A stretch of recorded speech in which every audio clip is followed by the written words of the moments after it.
Señor precioso, Señor, enséñanos tus caminos, como se los enseñaste a Samuel, Señor. Enséñanos tus caminos, para que amemos tu presencia, Señor.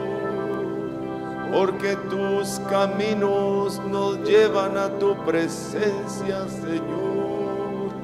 Enséñanos tus caminos, como se los enseñaste a Samuel, Señor, en medio de la casa de Elí.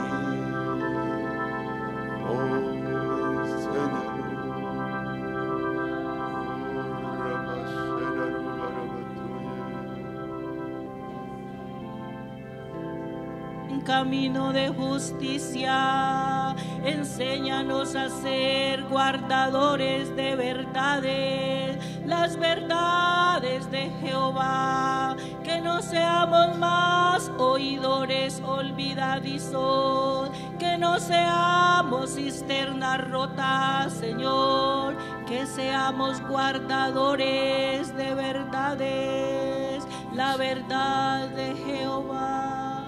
Y Señor precioso, y Señor, depósito, Señor, vasijas que contienen tu verdad, Señor, y que aman tus caminos, Señor.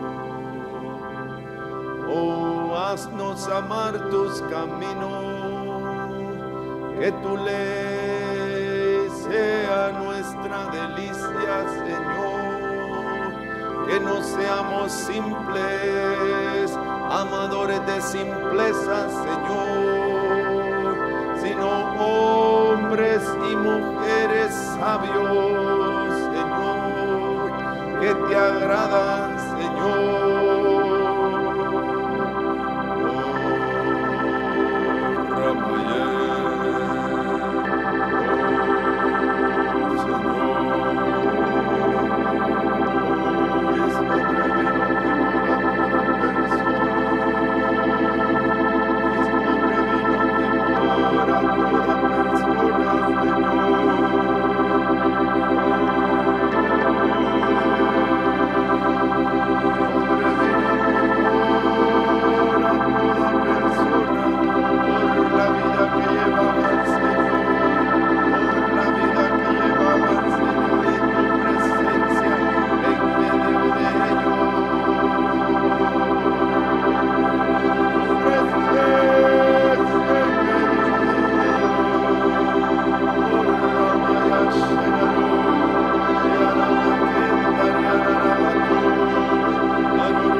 Dios Todopoderoso. Tú eres el que vives y para siempre, y eres el que has de venir. Y los 24 ancianos se postraban al que estaba en el trono y echaban sus coronas diciendo: digno eres de toda honra y gloria y poder, porque tú has creado todas las cosas y por tu voluntad fueron hechas y existen. Te buscaré, Santo Espíritu.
Yandasai. precioso. Cuán hermosos son tus amores, oh amada mía. Cuán hermosos son tus amores, oh paloma mía. Más hermosos que el vino son tus amores. Señor, pero hoy somos conscientes que no te amamos como deberíamos de amarte, Señor.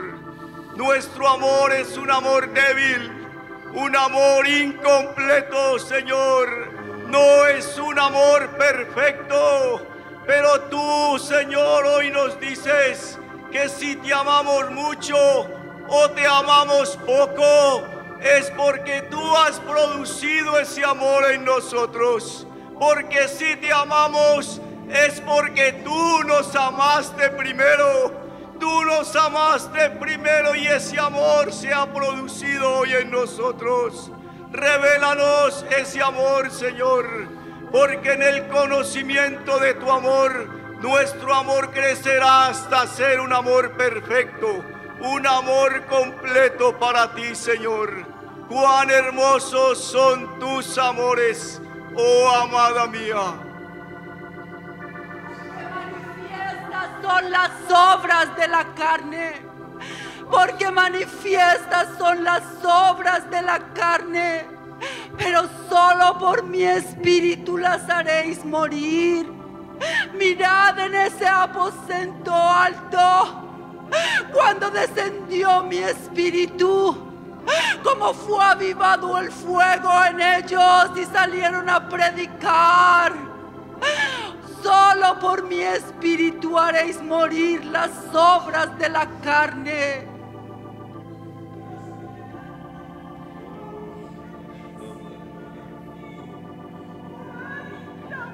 Dice el Señor que lo que se avecina es algo terrible y lo único que les va a librar es mi presencia y mi misericordia. Oh Señor precioso, tantos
hermanos.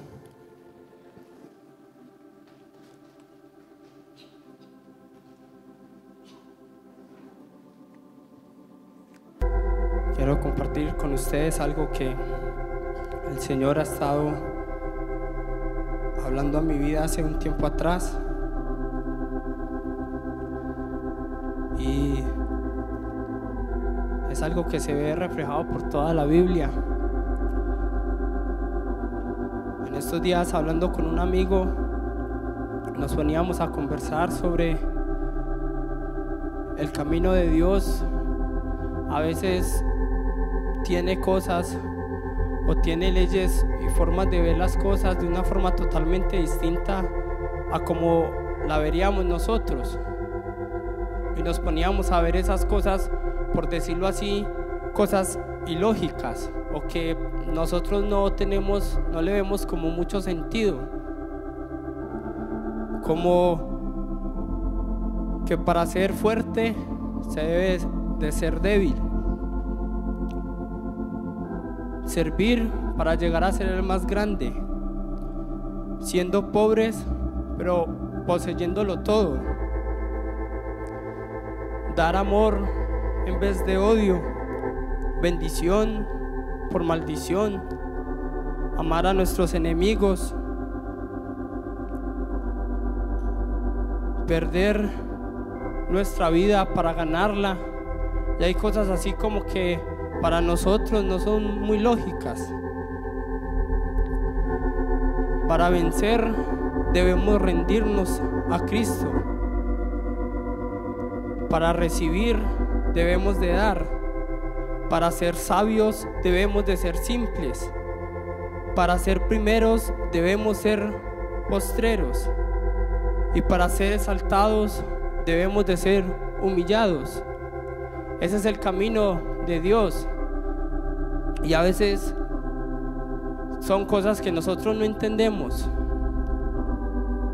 Y también, y en lo que me quiero basar en esta mañana, es un versículo que muchos conocemos, muchos lo hemos leído y hasta tal vez no lo sepamos de memoria. Y es: mas si el grano de trigo no cae a tierra y muere, este no llevará fruto. Aquí nos está hablando de algo, y es muerte para que haya vida, ¿cierto? Y es algo como ilógico, como de la muerte va a salir vida. Si el grano de trigo no muere, no va a dar vida. Y quiero que estudiemos un poco sobre esto. Quiero que abramos la Biblia en 2 de Corintios.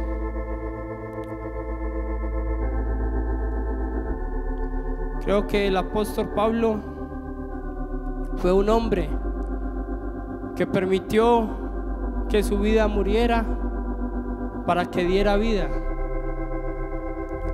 Y en 2 de Corintios 4,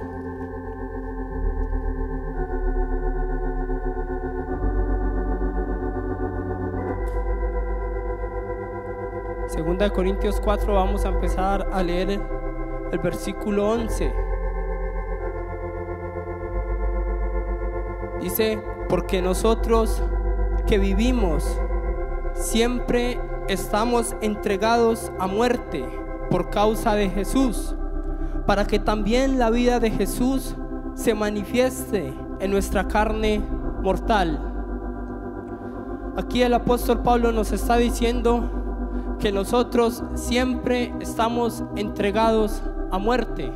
Y quiero que en esta mañana veamos todo desde este punto de vista. Donde hay muerte, hay vida. Y lo vamos a ir viendo a través de este transcurso. Pero el apóstol Pablo nos dice: porque nosotros que vivimos siempre estamos entregados a muerte, para que también la vida de Jesús se manifieste en nuestra carne mortal, es decir, en nuestro cuerpo. Ahora en esta vida sabemos que va a haber un tiempo donde la vida del Señor va a ser formada en nosotros. Cuando el Señor venga, tal vez muchos piensan: sí, cuando el Señor venga entonces la vida de Él va a fluir en mí, y ahora no, tengo que aguantarme y quedarme como estoy, porque no hay forma, no hay modo. No, Él dice que para eso somos entregados a muerte, para que la vida del Señor vaya siendo formada en nuestra carne mortal, en nuestra vida cotidiana, por decirlo así. Dice el versículo 12: de manera que la muerte actúa en nosotros y en nosotros la vida. O sea, cuando viene muerte, entonces también actúa la vida. ¿Y cómo es posible eso? ¿Cómo es posible que la muerte nos lleve a la vida? yo quiero hacerles algo como fácil de entender esta mañana, porque es algo que el Señor me ha estado hablando a mí personalmente. Y hay situaciones que Dios envía a nuestra vida.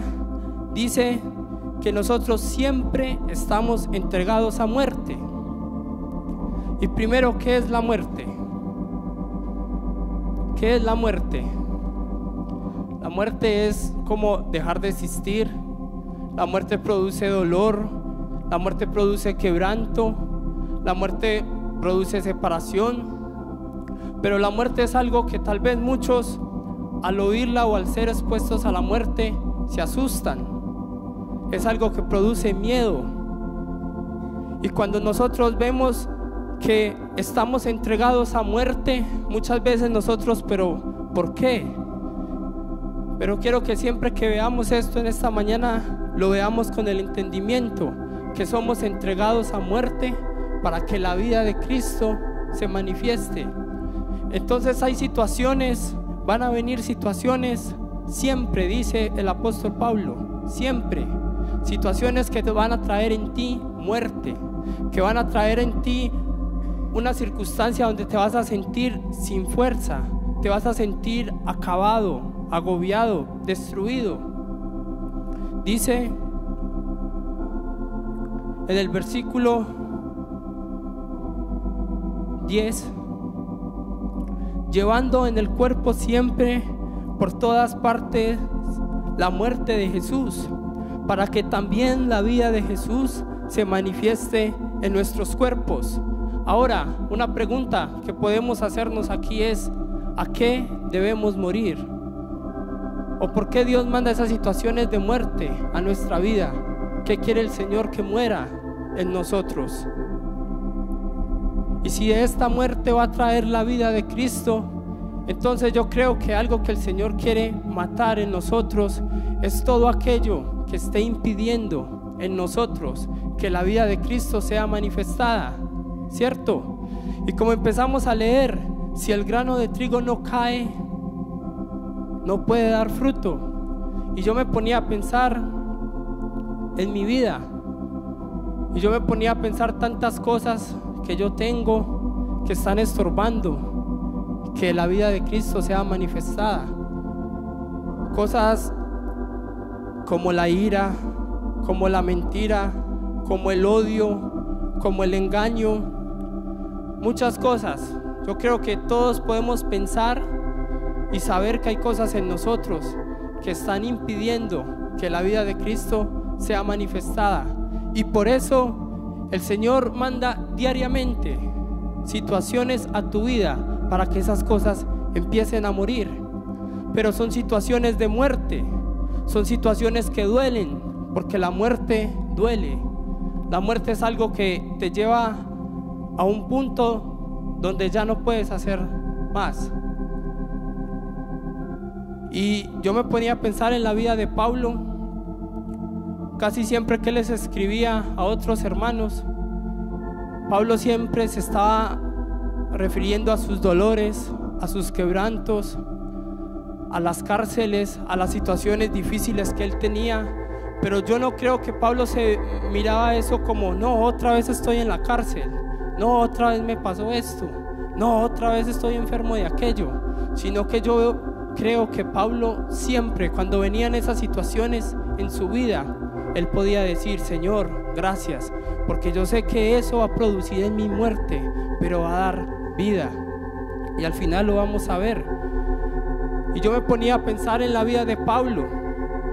Hay algo que todos hemos leído, yo no sé exactamente, cuando Pablo dice que tenía un aguijón en su carne, yo no sé qué se está refiriendo, no sé qué aguijón o qué problema tenía Pablo, pero yo sé que el aguijón era algo que producía en él dolor, y era una acción que lo llevaba a él a estar débil, y la palabra débil significa sin fuerza.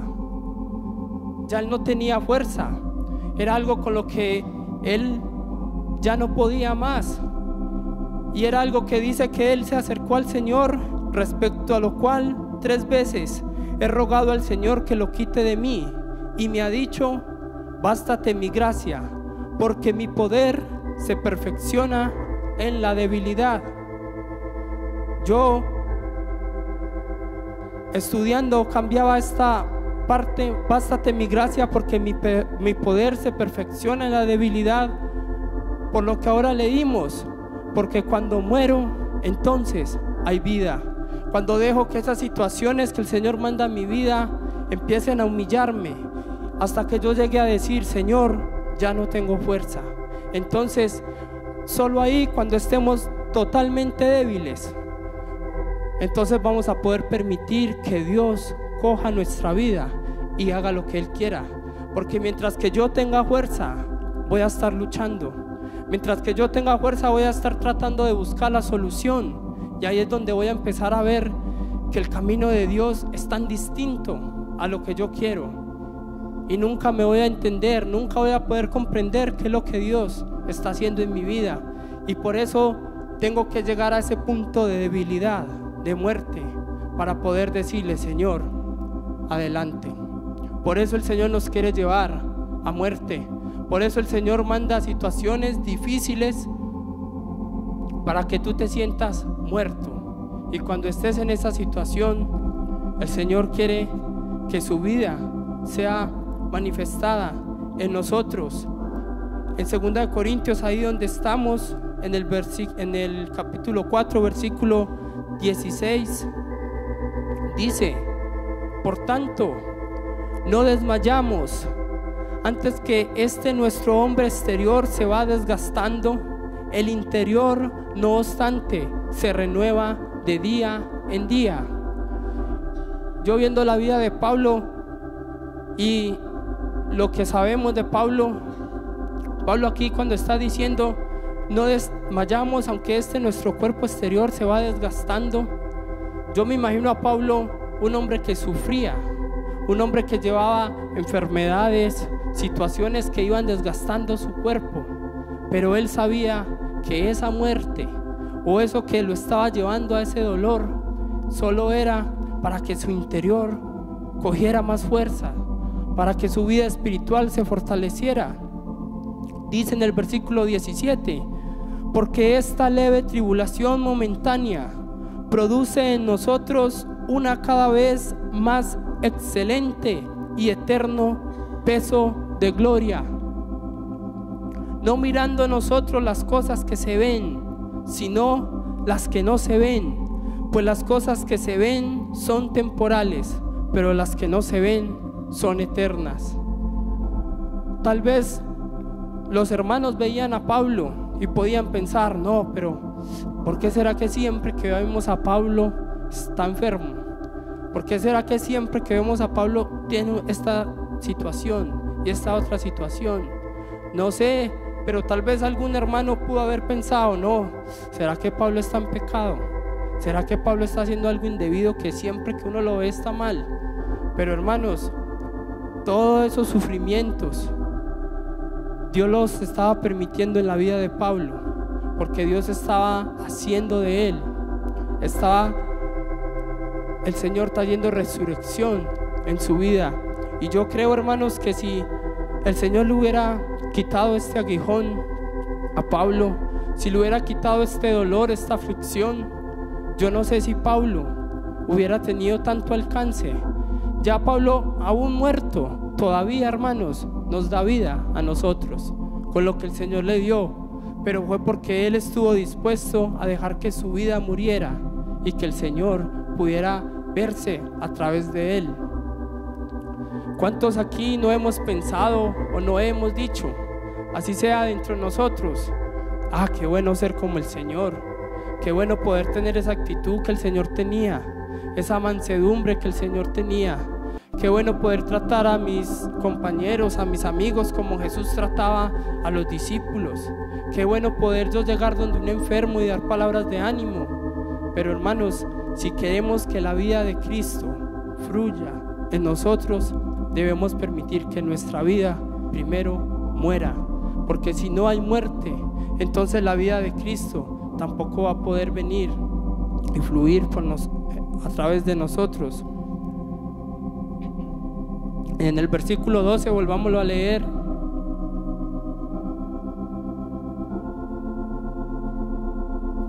En el versículo 12 dice: de manera que la muerte actúa en nosotros y en vosotros la vida.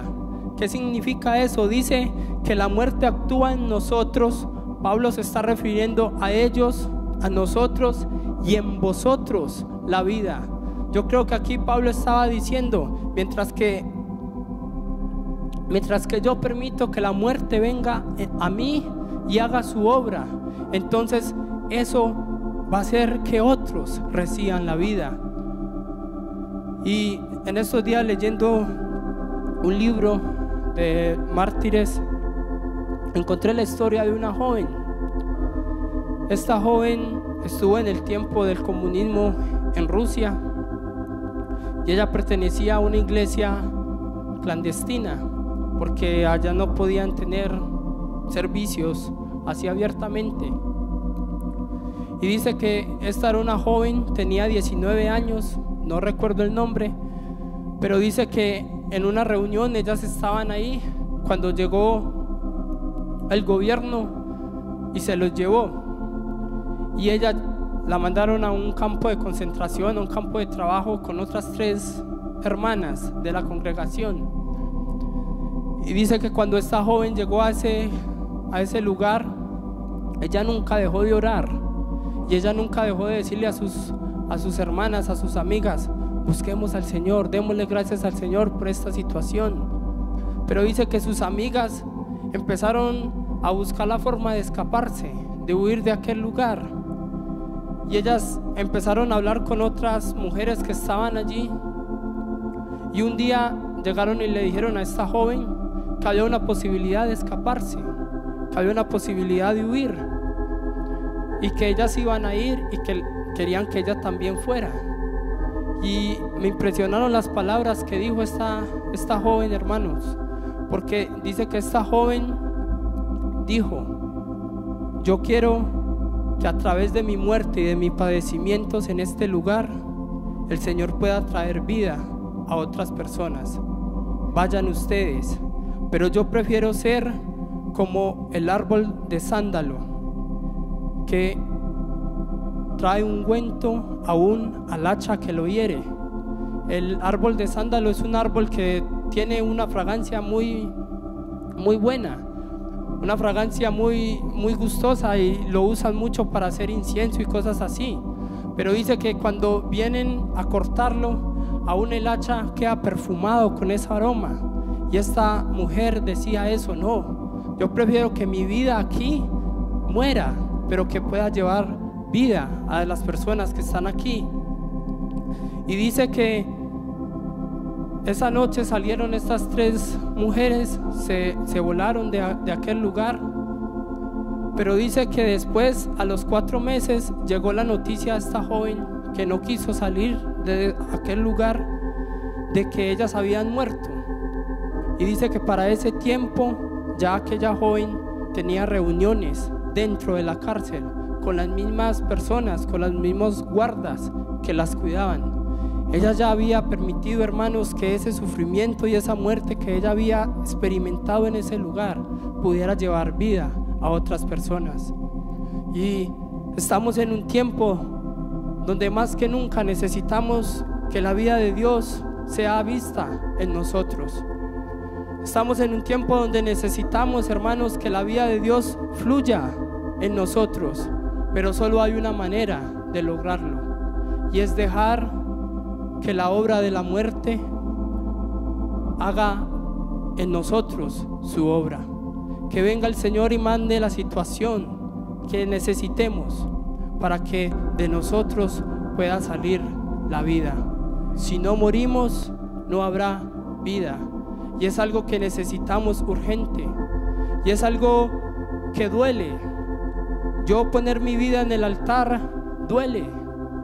Ir uno a la muerte y permitir que esa hora de muerte venga en nosotros duele, porque la muerte es algo que no produce alegría, es algo que te va a llevar a tu mínima expresión, que te va a desaparecer, que te va a quitar.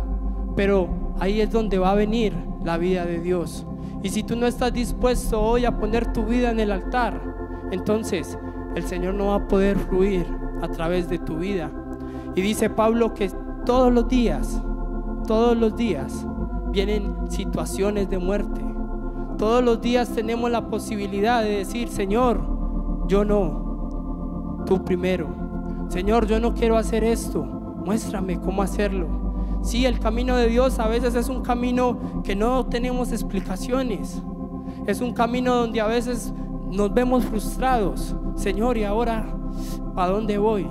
Pero si nosotros rendimos nuestra voluntad al Señor, si nosotros ya no estamos demandando nuestros derechos, si nosotros desaparecemos, entonces solo la vida de Dios va a aparecer. Últimamente el Señor ha puesto de una forma nueva en mi vida el coro que dice: consúmeme, fuego de Dios. Y muchas veces cuando yo estoy cantando ese coro, empiezo a sentir ese fuego que está quemando, ese fuego que el Señor está mandando a mi vida. Y yo le digo: Señor, aunque duela y aunque arda, no permitas que yo me corra, no permitas que yo salga corriendo y huyendo, sino que yo pueda permitir que tu fuego consuma lo que debe de consumir en mi corazón, porque yo quiero que tu vida obre en mí. Vemos eso como algo muy, muy alto y algo que no, Señor. ¿Y cuándo empieza en esta mañana por decirle al Señor: Señor, pongo mi vida en el altar? Aunque duele, yo no les estoy diciendo que no duele ver nuestra vida consumiéndose, pero yo sí les garantizo algo: si hoy morimos, viviremos con Dios. Pero si nosotros queremos seguir con nuestra vida y no permitimos que esa obra de muerte venga en nosotros, entonces no vamos a poder experimentar la vida del Señor en nosotros.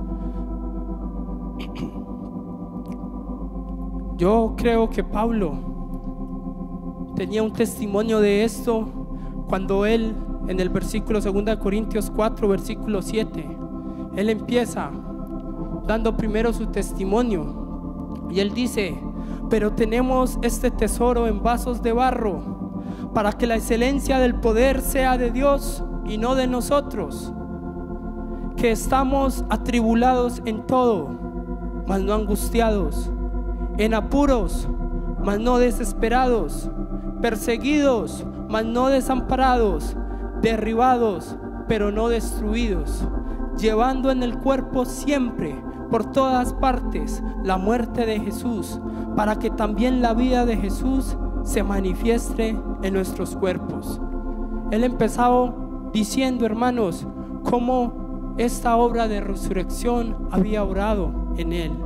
Yo creo que Pablo estuvo en todos los problemas y en todas las dificultades que nosotros hoy podemos tener, o en todas las situaciones de muerte que el Señor pueda mandar en nuestra vida.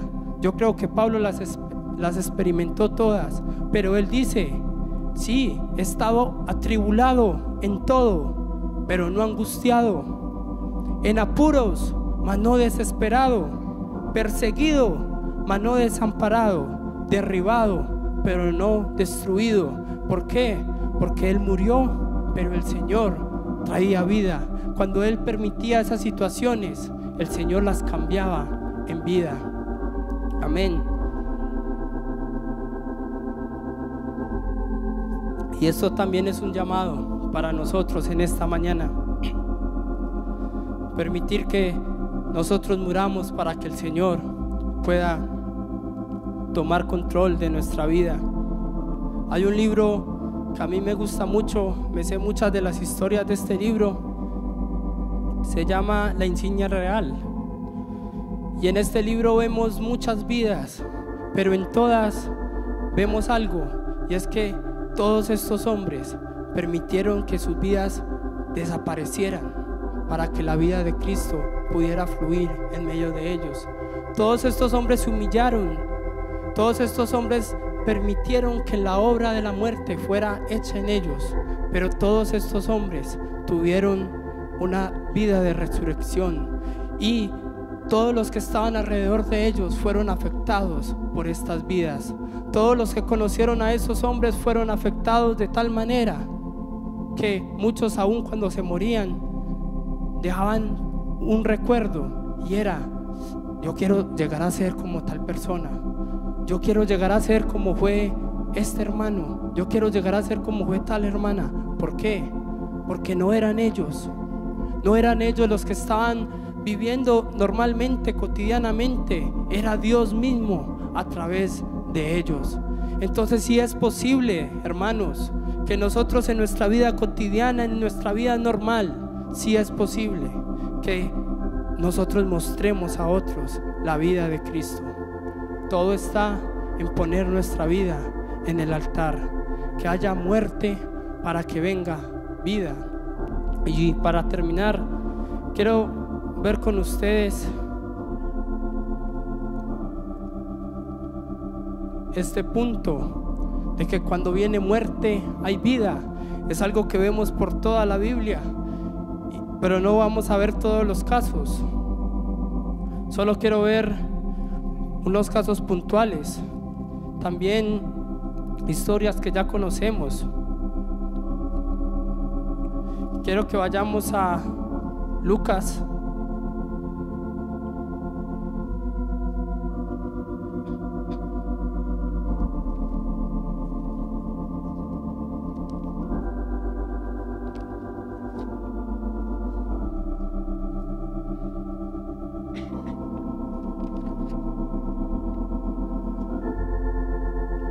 Lucas capítulo 24.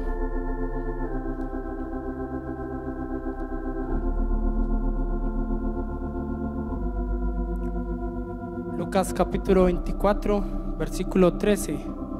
Vamos a ver con situaciones normales que vino la vida que vino la muerte, y después de la muerte hubo vida.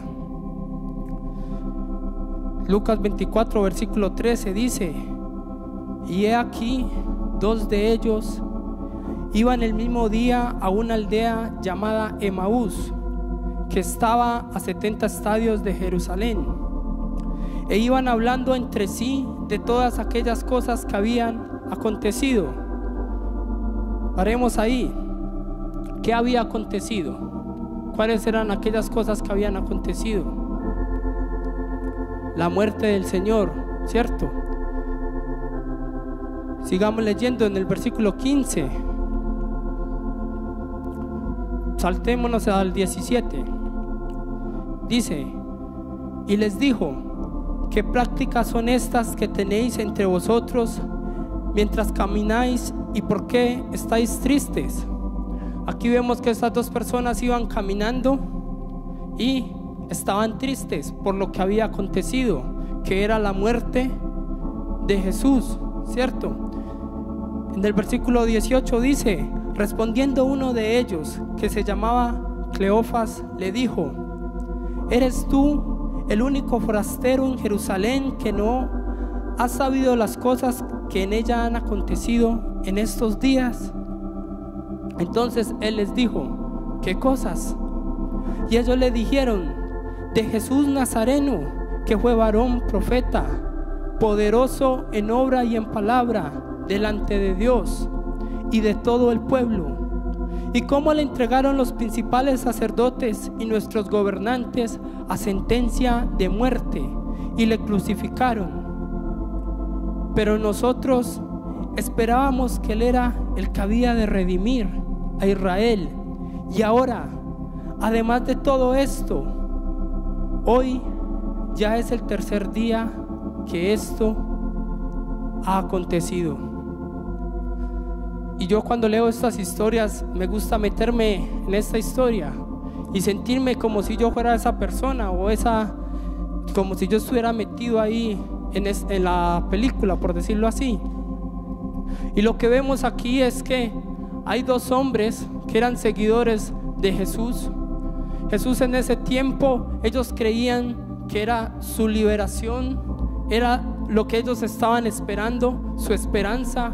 era su guía, su guiador, su mentor, el que los había guiado estos 3 años. Posiblemente ellos habían dejado todo por seguir a Jesús, como muchos de sus discípulos hacían, y ellos estaban concentrados siguiendo al maestro, viendo qué podían aprender de ese maestro, y de repente ese maestro muere.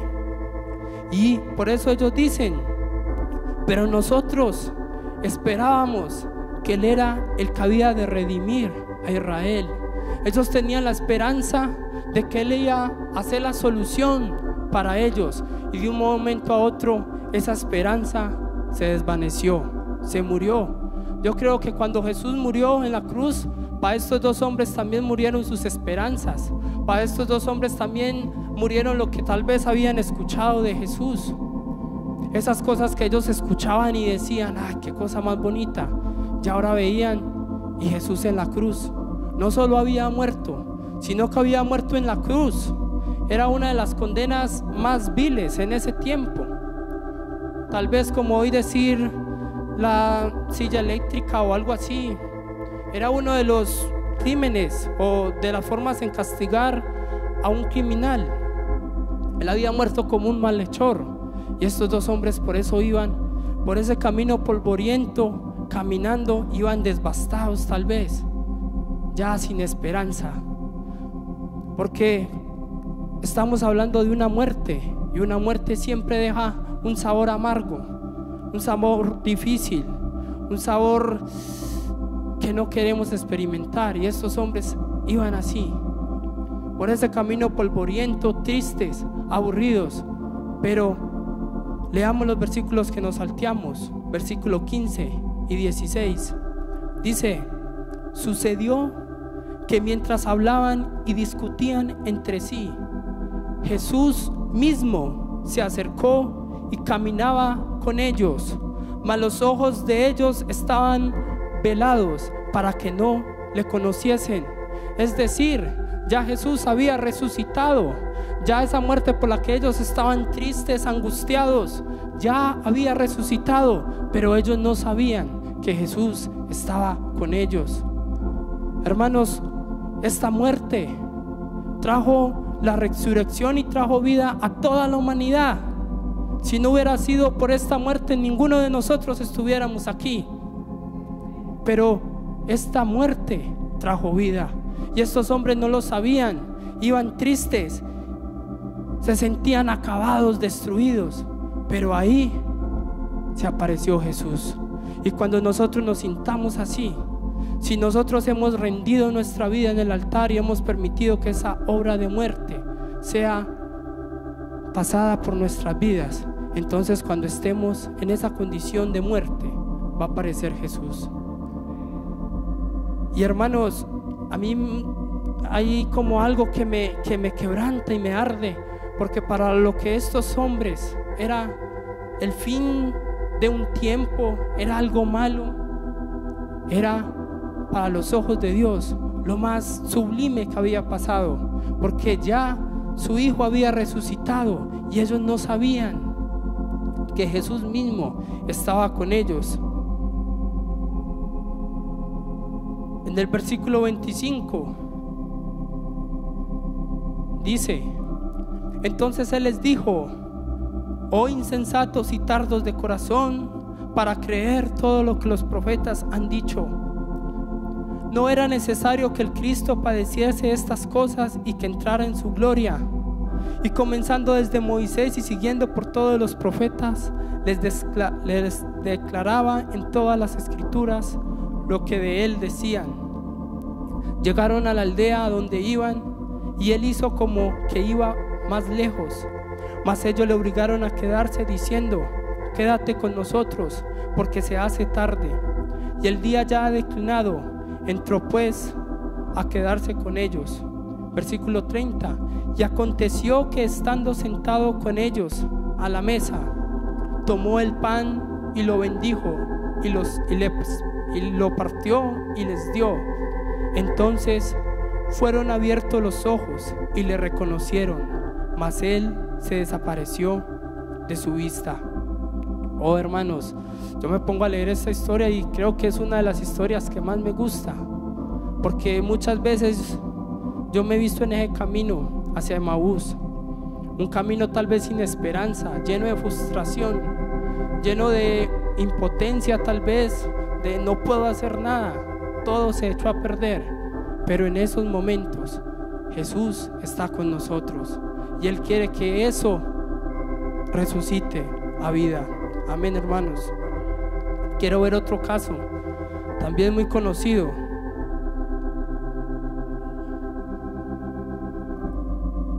Y es el caso de Lázaro, María y Marta. Dice la Biblia, creo que es uno de los pocos de los que la Biblia dice que Jesús amaba a Lázaro. Y Jesús era amigo de ellos. Y si nosotros nos ponemos a ver desde ese contexto y después leemos lo que pasó, como que hay algo que no casa. Como si Jesús era amigo de ellos y dice que Jesús los amaba, ¿cómo el Señor permitió que Lázaro muriera? Nosotros, porque ya no sabemos la historia y ya sabemos qué pasó después de que Lázaro murió, pero pongámonos en un momento en los zapatos de María y de Marta. Dice que cuando su hermano empezó mal, empezó a enfermarse, ellas de una pensaron en Jesús, y yo creo que ellas pensaron, no, como Jesús es amigo de Lázaro, Jesús viene y lo sana. Dice que ellas hicieron una carta y la enviaron a Jesús diciendo, he aquí, el que amas está enfermo. Pero empezaron a pasar las horas, los días, y Lázaro cada vez peor, y murió. Yo les hago una pregunta, ¿qué pensaron María y Marta? ¿Qué hubieran pensado ustedes? ¿Se olvidó? Ay, pero yo pensé que Lázaro era amigo de Jesús. ¿Por qué el Señor permitió que se muriera? ¿Por qué el Señor no vino e hizo algo? Yo creo que tal vez ellas hasta pudieran pensar, pero Jesús está en otro lugar sanando a otros enfermos, está en otro lugar dándole vista a ciegos, está en otro lugar haciendo milagros, y Lázaro aquí muerto y no hace nada. Y ellas sabían que si Jesús hubiera estado ahí, eso no hubiera pasado. Yo creo que todos los días Marta salía a mirar si Jesús venía por allá lejos, salía a mirar con la esperanza que Jesús llegara para que su hermano no muriera. Pero el Señor tenía un plan perfecto y maravilloso, y era traer muerte a Lázaro. Y si nosotros nos ponemos a ver, podemos decir, qué cosa más loca. ¿Por qué? Hermanos, el Señor, todo lo que hace es perfecto. Tal vez tú estás en esa condición de que tú ya le pediste ayuda al Señor y estás seguro de que el Señor va a hacer algo en tu vida, pero pasa el tiempo y cada vez te ves peor. El Señor quiere llevarte a la muerte, donde ya no hay esperanzas, donde si sales de esa tú no vas a poder decir, yo me salvé. No, Dios me salvó. Dios fue el que metió su mano porque yo estaba muerto. Y lo que ahora ven en mí no soy yo, es Dios mismo en mí, porque yo ya estaba muerto, acabado, sin esperanza. Y por eso Dios permitió, creo yo, que Dios permitió eso. Y Dios le dice, Marta, ¿no te he dicho que si crees verás la gloria de Dios? Es lo mismo que el Señor nos está diciendo, lo mismo que el Señor le dijo a Pablo. Pablo, bástate mi gracia, porque mi poder se perfecciona en tu debilidad. Cuando tú eres débil, entonces yo soy fuerte. ¿Qué cambio? ¿Quiénes quieren en esta mañana hacer ese cambio con Dios? Entregar su debilidad para recibir el poder de Dios. Amén, hermanos. Poner nuestra vida en el altar para que entonces resucite, para que entonces la vida del Señor pueda fluir en medio de nosotros. Y muchos podemos pensar, bueno, yo sí quiero que el Señor traiga muerte a mis cosas malas, que traiga muerte a mi ira, a mi rencor, a mi desobediencia, a mi mentira. Pero el Señor me mostraba algo en este contexto de muerte y vida. En estos dos casos que hemos visto se ve muy claro muerte para que haya vida. Pero el Señor me mostraba, yo leyendo estos dos casos, y Él me mostraba o me hacía una pregunta: ¿qué caso vemos en el Antiguo Testamento que también podamos decir muerte y vida, o que sea parecido a estos dos que acabamos de leer? ¿Quién sabe? Abraham, ¿cierto? Pero una diferencia o algo que yo veo en Abraham es que Dios le pidió a Abraham que dejara que muriera aquello que él amaba. El Señor le dice: entrégame a tu hijo, a tu Isaac, al que amas. Y hermanos, era algo que el Señor mismo le había dado. Sí, el Señor mismo le dio a Abraham a Isaac, y en Isaac iba a ser cumplida toda la promesa que el Señor le había dicho a Abraham. Pero el Señor le dijo: Abraham, permite que eso muera, ponlo en el altar, ponlo en el altar. Yo creo, hermanos, que si Abraham no hubiera dado ese paso de fe, yo creo que si Abraham no hubiera permitido que esa hora de muerte hubiera venido en su vida, yo creo que Abraham no hubiera recibido las bendiciones del Señor para su vida. Tal vez el Señor hoy nos esté pidiendo algo que nos duele. Tal vez cuando yo sé que el Señor quiere consumir mi ira, mi desobediencia, mi pecado, tal vez hasta con ganas voy y me pongo en el altar. Tal vez así pensamos nosotros. Pero ¿qué cuando es algo que va en contra de lo que tú quieres?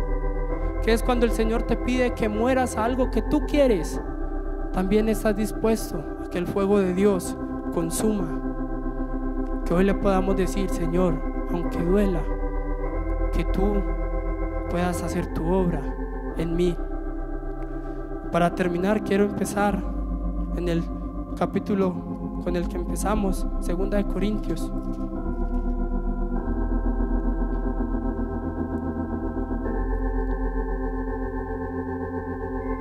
Por tanto, no desmayamos. Antes, aunque en este hombre exterior se va desgastando, el interior, no obstante, se renueva de día en día. Porque esta leve tribulación momentánea produce en nosotros cada vez más excelente y eterno peso de gloria, no mirando nosotros las cosas que se ven, sino las que no se ven, pues las cosas que se ven son temporales, pero las que no se ven son eternas. Que hoy, hermanos, podamos decirle: Señor, decide tú por mí, pongo mi vida en el altar. Quiero que tú, Señor, decidas en mi vida. Quiero, Señor, que las personas que están a mi alrededor sean afectadas con mi vida, pero la única forma es permitiendo que yo muera, para que entonces la vida de Cristo sea manifestada. Dios los bendiga, hermanos.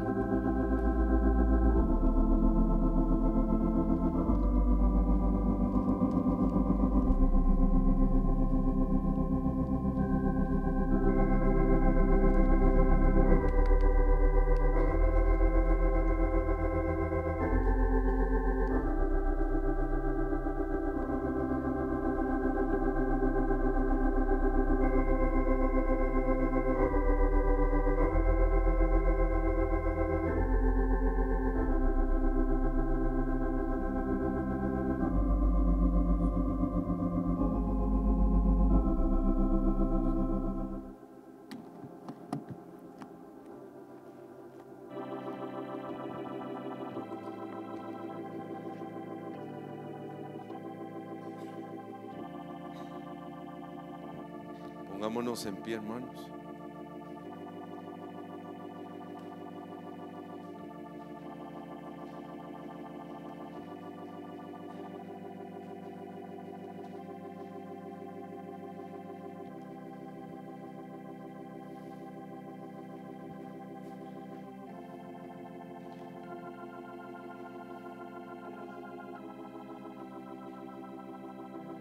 vez no es darle lo que nosotros queremos darle, sino lo que Él quiere que le demos.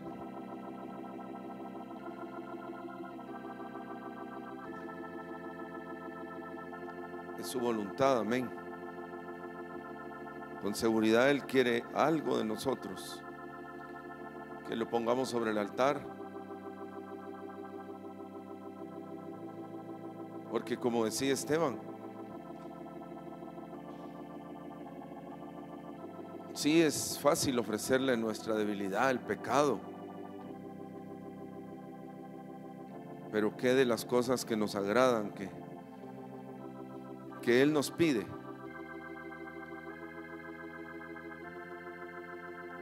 Quiero que busquemos al Señor, hermanos. Tal vez Dios quiera hablarnos. ¿Qué quiere Él que le ofrezcamos sobre el altar? ¿Qué quiere el Señor que le ofrezcamos? Aleluya. Cantemos este canto, hermanos. Consúmeme, fuego de Dios.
Hermanos,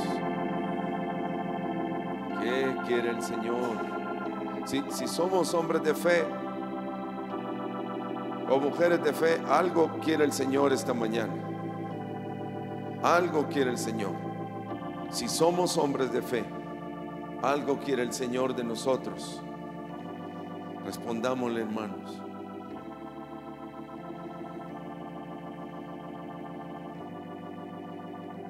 Vamos a volverlo a cantar este canto.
¿Qué impide que tu relación con el Señor crezca?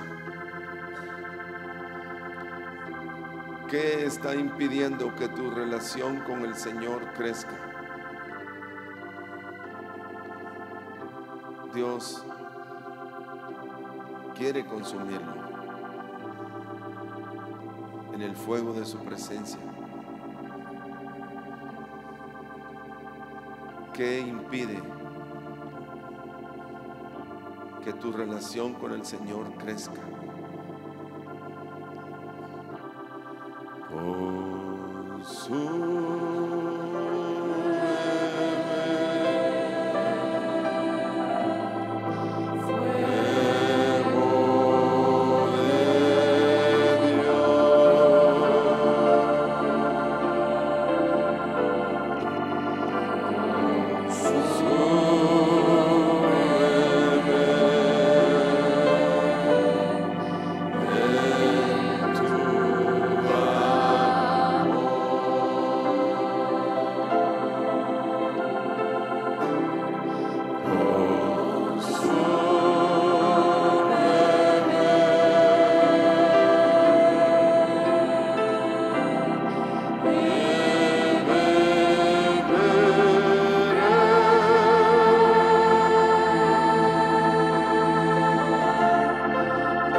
Pon tu Isaac sobre el altar.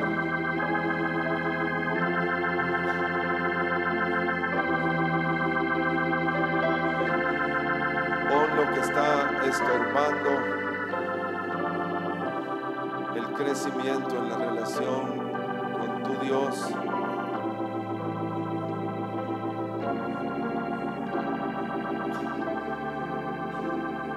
Pon tus cargas, tus frustraciones. Vengamos a Él en esta mañana, hermanos. Ofrezcámosle al Señor nuestro Isaac.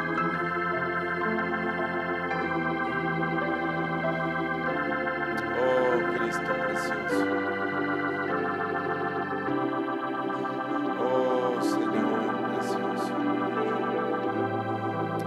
Oh, Señor. ¿Qué has puesto antes que tu Dios? ¿Qué has puesto antes que al Señor tu Dios? Traigámoslo al altar hoy, hermanos. Traigámoslo al altar hoy. ¿Qué has puesto antes? Son tantas cosas.